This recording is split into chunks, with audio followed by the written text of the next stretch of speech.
मैं Sanjay Soni online maths classes में आपका स्वागत करता हूं। Today we learn about the vector सदिश। क्लास 12th में राजस्थान बोर्ड में 7 मार्क्स का आता है। तो सदिश के बारे में अपन पढ़ते हैं। सबसे पहले अपन यहां देखते हैं फिगर फर्स्ट, सेकंड और थर्ड। पहले फिगर में एक लाइन दी गई है इनफाइनाइट लेंथ की, जिसकी केवल डायरेक्शन दी गई है ऊपर की तरफ। दूसरे फिगर में भी एक इनफाइनाइट लेंथ की लाइन है, जिसकी जो डायरेक्शन है, दिशा है, वो नीचे की तरफ दी गई है। अगर इन दोनों को अपन दिष्ट रेखाएं बोलते हैं। क्या बोलते हैं? दिष्ट रेखाएं, डायरेक्टिव लाइंस। अगर इस लाइन में से मैं बिंदु ए से बिंदु बी तक नाप कर एक रेखाखंड काट लूं, तो इस रेखाखंड को ए बी को अपन ए बी वेक्टर या दिष्ट रेखाखंड बोलते हैं, और इसी को अपन सदिश बोलते हैं। सदिश को निरूपित करने के अपने पास दो प्रचलन प्रारूप हैं। एक तो ए बी वेक्टर लिखते हैं, या इसको स्मॉल लेटर से सिंगल लेटर में ए वेक्टर या बी वेक्टर या सी वेक्टर लिखते हैं। अगर डबल लेटर लिखना है तो कैपिटल लेटर्स यूज करते हैं। यहां पर A initial point, B terminating point होता है। तथा सिंगल लेटर से अगर यूज करते हैं तो स्मॉल इंग्लिश अल्फाबेट के लेटर लिखते हैं, स्मॉल ए स्मॉल बी, और उनके ऊपर एक एरो का निशान लगाते हैं। ये सदिश होते हैं। सबसे पहले अपन बात करें भौतिक राशि की, तो किसी भी वस्तु या निकाय का ऐसा गुण जिसको अपन नाप सकते हैं, उसको भौतिक राशि बोलते हैं। जैसे मुझे बहुत ज्यादा गुस्सा आ रहा है, तो गुस्से को नाप सकते हैं? नहीं नाप सकते, तो इसीलिए ये भौतिक राशि नहीं है। मैं बहुत ज्यादा खुश हूं, खुशी को नाप सकते हैं? नहीं, तो इसका मतलब ये खुशी भी भौतिक राशि नहीं है। लेकिन मेरा वेट, वजन कितना है? 54 kg, नाप सकते हैं। लेंथ कितनी है? 5 फीट 3 इंच, नाप सकते हैं। तो ऐसी किसी भी वस्तु का गुण जिसको अपन नाप सकते हैं, उसको भौतिक राशि बोलते हैं। अब भौतिक राशियां दो प्रकार की होती हैं, सदिश राशि और अदिश राशि। अदिश राशियां ऐसी राशि होती हैं जिनको व्यक्त करने के लिए हमें केवल परिमाण की आवश्यकता होती है। जैसे मैं बोलूं मेरा वजन कितना है, मेरा मास कितना है, तो मैं बोलूंगा 67 किलोग्राम। तो यहाँ पे 67 परिमाण है और किलोग्राम मात्रक है। तो केवल परिमाण या मात्रक की सहायता से अपन जिसको व्यक्त करते हैं वो अदिश राशि होती है। लेकिन कुछ राशियां ऐसी होती हैं जिनको व्यक्त करने के लिए अपन को परिमाण के साथ साथ दिशा की भी आवश्यकता पड़ती है। जैसे यहां से जयपुर कितना विस्थापन है जयपुर का, तो मैं बोलूं 150 किलोमीटर, तो 150 किलोमीटर कहना पर्याप्त नहीं होगा। अगर मैं 150 किलोमीटर मान लो उत्तर में जाता हूं तो आगरा पहुंच जाऊंगा, या 150 किलोमीटर दक्षिण में जाता हूं तो माधोपुर पहुंच जाऊंगा। तो मुझे ये बताना पड़ेगा कि जयपुर के लिए मुझे उत्तर से पश्चिम की ओर 30 डिग्री पे जाना है। तो इस प्रकार की जितनी भी राशियां हैं जिनको परिमाण के साथ साथ दिशा की जरूरत होती है, उनको सदिश राशि बोलते हैं। आज हम यहाँ सदिश राशियां पढ़ रहे हैं जो 12th क्लास में 7 मार्क्स का आता है आरबीएससी बोर्ड में। काफी इंपोर्टेंट लेसन है। तो इसमें मुख्यतः वेक्टर को रिप्रेजेंट करने के लिए अपन ए बी वेक्टर और उसके ऊपर एक एरो लगाते हैं जो दिशा को व्यक्त करता है कि सदिश की दिशा ए से बी की ओर है। अब दो बिंदुओं से गुजरने वाला सदिश, हमें दो बिंदुओं के निर्देशांक दे रखे हैं। बिंदु ए x1 y1 और z1, बी x2 y2 और z2। तो ए बी वेक्टर होगा, बी वेक्टर के निर्देशांकों में से ए वेक्टर के निर्देशांक घटा देंगे और उनमें आई कैप, जे कैप और के कैप, ये एक्स अक्ष की दिशा में इकाई सदिश है, जे कैप वाई अक्ष की दिशा में इकाई सदिश है, के कैप जेड अक्ष की दिशा में इकाई सदिश है। तो x2 माइनस x1, बी में से ए के निर्देशांक घटाने हैं, x2 माइनस x1, और ये x के साथ x इकाई सदिश आई कैप। इसी प्रकार y2 माइनस y1, y के साथ y अक्ष की दिशा में इकाई सदिश जे कैप, और इसी प्रकार z अक्ष की दिशा में इकाई सदिश के कैप। तो ए बी वेक्टर बराबर हो गया अपना x2 minus x1 i cap plus y2 minus y1 j cap plus z2 minus z1 के कैप।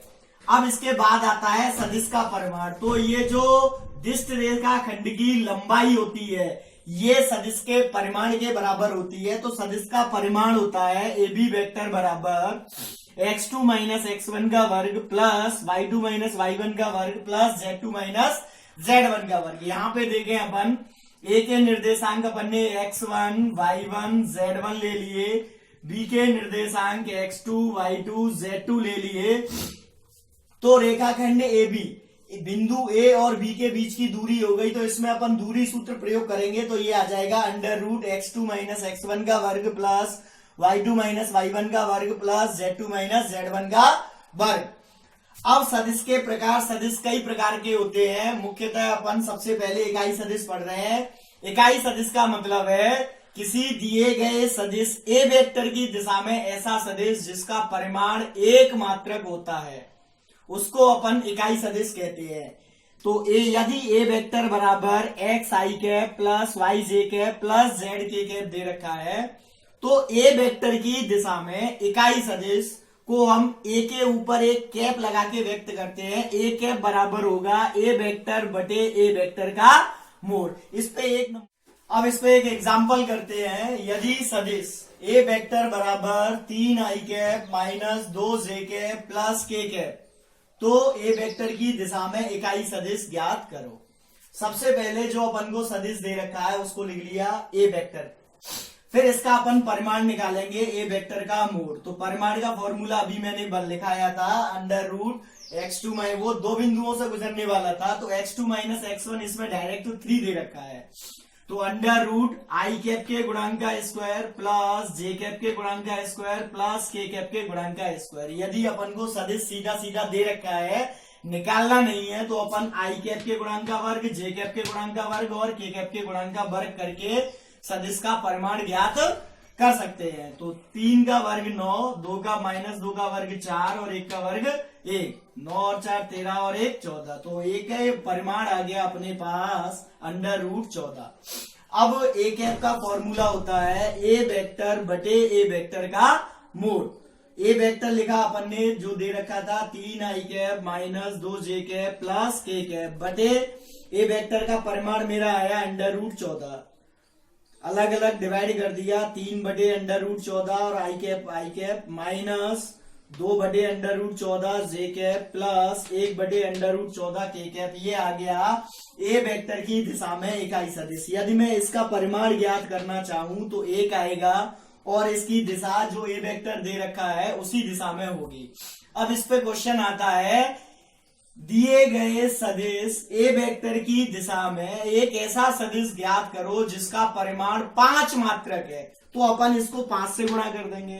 मान लो 7 मात्रक का पूछ रहा है तो इसको 7 से गुणा कर देंगे, लेकिन जितने भी मात्रक का पूछ रहा होता है उससे पहले इकाई सदिश ज्ञात किया जाता है और इकाई सदिश को परिमाण से गुणा करके अपन अभीष्ट सदिश प्राप्त करते हैं। अपन पढ़ते हैं सदिश के घटक, कंपोनेंट ऑफ अ वेक्टर। हमको ए वेक्टर दे रखा है एक सदिश एक्स आई कैप प्लस वाई जे कैप प्लस जेड के कैप। तो किसी भी सदिश के 2 प्रकार के घटक होते हैं। पहला घटक होता है सदिश घटक और दूसरे प्रकार के घटक होते हैं अदिश घटक। सदिश घटक में एक्स आई कैप वाई जे कैप और जेड के कैप ये आ जाएंगे, जबकि अदिश घटक में इनकी दिशाएं नहीं आएंगी, केवल गुणांक आएंगे एक्स वाई और जेड। अब इसके बाद अगला टॉपिक है अपना 2 सदिशों की समानता। तो यदि 2 सदिश हमको दे रखे हैं, ए वेक्टर बराबर x1 i cap plus y1 j cap plus z1 के कैप तथा बी वेक्टर बराबर दे रखा है x2 आई कैप प्लस y2 जे कैप प्लस z2 के कैप, तो ए वेक्टर और बी वेक्टर दोनों केवल और केवल तभी बराबर हो सकते हैं जब दोनों ही सदिशों के अदिश घटक और सदिश घटक आपस में समान होंगे। सदिश घटक बराबर होंगे मतलब x1 आई के बराबर होगा x2 आई कैप के, तो x1 बराबर आ जाएगा x2 के। इसी प्रकार y1 बराबर आ जाएगा y2 के और z1 बराबर आ जाएगा z2 के। यदि 2 सदिशों के सदिश घटक और अदिश घटक दोनों ही आपस में बराबर हैं, तो ही हम 2 सदिशों को समान सदिश बोल सकते हैं, अदरवाइज नहीं। अब इस पे एक एग्जाम्पल करते हैं। हमें एक सदिश, दो सदिश दे रखे हैं। पहला है ए वेक्टर बराबर एक्स आई कैप माइनस 4 जे कैप प्लस 3 के कैप, तथा दूसरा सदिश बी वेक्टर बराबर दे रखा है 2 आई कैप प्लस वाई जे कैप माइनस जेड के कैप, और साथ में दे रखा है कि ये दोनों सदिश ए और बी समान सदिश है। कैसे हैं? समान सदिश। तो एक्स वाई जेड जो इसमें अज्ञात राशियां हैं, इनके मान ज्ञात करने हैं। तो सदिशों की समानता से हम देखते हैं कि दोनों के सदिश घटक और अदिश घटक दोनों बराबर होने चाहिए। तो इनके घटकों की तुलना करने पर अपन देखते हैं x बराबर तो आ रहा है 2, यहाँ पर माइनस 4 जे कैप है, यहाँ पे प्लस के वाई जे कैप है, तो y बराबर आ जाएगा -4, और इसी प्रकार z अक्ष के घटकों की तुलना करेंगे तो z बराबर आ जाएगा -3। इस तरीके से हम अज्ञात राशियों के मान ज्ञात करते हैं। नेक्स्ट टॉपिक है सदिशों का योगफल या सदिशों को जोड़ते कैसे है। तो सबसे पहले एक तो करने का काम, ए वेक्टर बराबर x1 i cap plus y1 j cap plus z1 के कैप, बी वेक्टर बराबर x2 आई कैप प्लस y2 जे कैप प्लस z2 के कैप। इस तरीके से अपन को दो सदिश दे रखे हैं और अपन को ए वेक्टर प्लस बी वेक्टर निकालना है। तो आई कैप का गुणांक आई कैप के गुणांक से जुड़ जाएगा, और आई कैप प्लस जे कैप का गुणांक जे कैप के गुणांक से जुड़ जाएगा, और जे कैप और के कैप का गुणांक के कैप का गुणांक से जुड़ जाएगा। कहने का मतलब केवल संगत सदिश घटक ही आपस में जुड़ते और घटते हैं। आई कैप से जुड़ेगा, जे कैप से जुड़ेगा, और के कैप से जुड़ेगा। ये तो सवाल करने का काम रहा। अगर ज्यामितीय रूप में देखें तो ज्यामितीय रूप में सदिशों के योगफल की व्याख्या मुख्यतः दो नियमों के द्वारा की जाती है। पहला है त्रिभुज नियम, दूसरा है समांतर चतुर्भुज नियम। तो अपन पहला त्रिभुज नियम पढ़ते हैं। त्रिभुज नियम क्या कहता है? यदि किसी त्रिभुज ए बी सी की दो क्रमागत भुजाएं एक ही क्रम में दो सदिशों को निरूपित करें। अब एक ही क्रम से मतलब है जैसे पहली भुजा ए बी, ए से बी की ओर दिशा है, इस ये ए वेक्टर को निरूपित कर रही है, और दूसरी भुजा बी सी, बी से सी की ओर इसकी दिशा है, तो ये बी वेक्टर को निरूपित कर रही है। यदि किसी त्रिभुज की दो भुजाएं क्रमागत भुजाएं दो सदिशों को एक ही क्रम में निरूपित करें, तो तीसरी भुजा विपरीत क्रम में उनके योगफल को प्रदर्शित करती है। ये त्रिभुज नियम कहलाता है। जैसे ए बी और बी सी, इनकी तो सेम डायरेक्शन है, ए से बी की ओर, बी से सी की ओर, मतलब एंटी क्लॉकवाइज जा रहा है। जबकि तीसरी जो भुजा है ए से सी की ओर, सी से ए की ओर न होकर ए से सी की ओर है, यानी ये क्लॉकवाइज डायरेक्शन में जा रही है, तो ए सी विपरीत क्रम में हो गई। वो दोनों भुजाओं के योगफल के बराबर होगी, दोनों सदिशों के योग के बराबर होगी, A vector plus B vector. AC की जो लंबाई होगी वो ए वेक्टर के परिमाण और बी वेक्टर के परिमाण के बराबर होगी, योग के बराबर होगी, तथा दिशा दोनों के परिणामी के दिशा में होगी। दूसरा नियम है समांतर चतुर्भुज नियम। समांतर चतुर्भुज नियम क्या कहता है? यदि किसी समांतर चतुर्भुज की दो संगत भुजाओं से मतलब है जिनके स्टार्टिंग इनिशियल पॉइंट सेम हो, एक भुजा हो गई ए बी, एक भुजा हो गई ए डी, दो सदिशों को निरूपित करें, ए वेक्टर और बी वेक्टर, तो उनके इनिशियल पॉइंट से गुजरने वाला विकर्ण डायगोनल, उनके कॉमन इंटरसेक्शन पॉइंट से गुजरने वाला जो विकर्ण होगा वो परिमाण और दिशा में उनके योगफल के बराबर होगा, ए वेक्टर प्लस बी वेक्टर, ए वेक्टर प्लस बी वेक्टर। अब यहां पर अपन समांतर चतुर्भुज ए बी सी डी की बात करें तो समांतर चतुर्भुज में विपरीत भुजाएं बराबर होती हैं।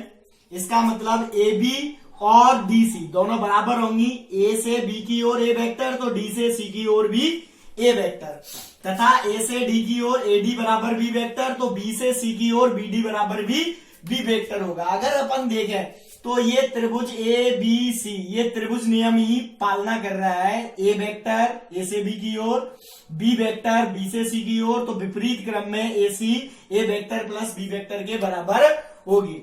तो किसी भी समांतर चतुर्भुज में हम जानते हैं दो विकर्ण होते हैं। पहला विकर्ण हो गया AC vector, AC vector, AB vector plus BC vector मान लिखा तो आ जाएगा A vector plus B vector.